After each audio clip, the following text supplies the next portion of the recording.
Hello, Assalamualaikum. Let's continue on the last part of CVD. So we have learned the basic concept of CVD, then the process involved in CVD, and finally we're going to learn on the parameters involved in CVD and the application of CVD. Okay, materials with different properties can be grown by varying the experimental conditions. So we can change the substrate materials, substrate temperature, composition of the reactions here. Okay, for example, if we use oxygen or nitrogen or combination of oxygen and nitrogen as carrier gas, and then we can also change the total pressure gas flows, either to use high gas flow or low gas flow. Okay, and these are the chemical reactions of common thin film fabrication by CVD.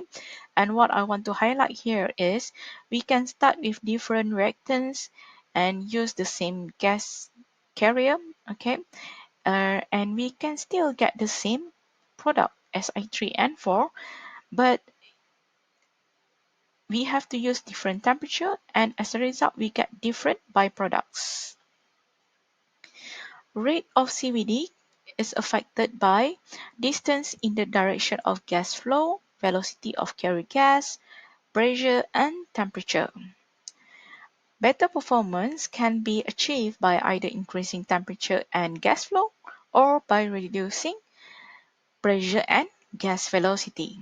However, increase in temperature could cause adverse effect on the substrate due to incompatible coefficient of thermal expansion CTE between the deposit and the substrate. Okay, so this is not good.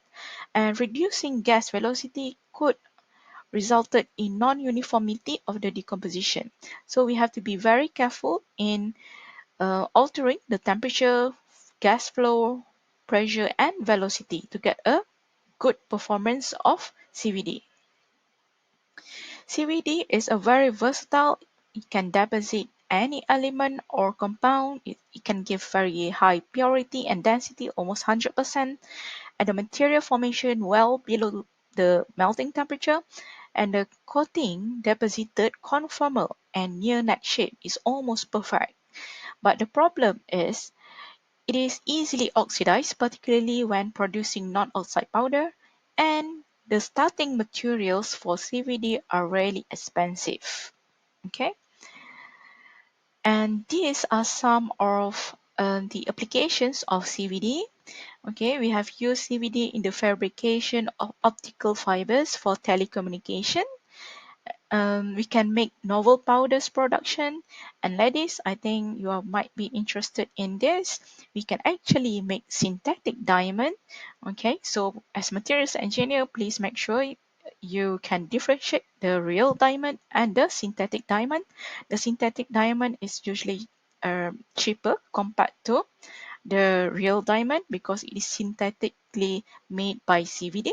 Okay, so CVD can also be used for photovoltaic device such as solar panel, and CVD has been widely used in semiconductors, in integrated circuit sensors and optoelectronic device, and also as coating for wear resistance, corrosion resistance, high temperature protection, and many more. Okay, so that's all for chemical vapor deposition, and bye.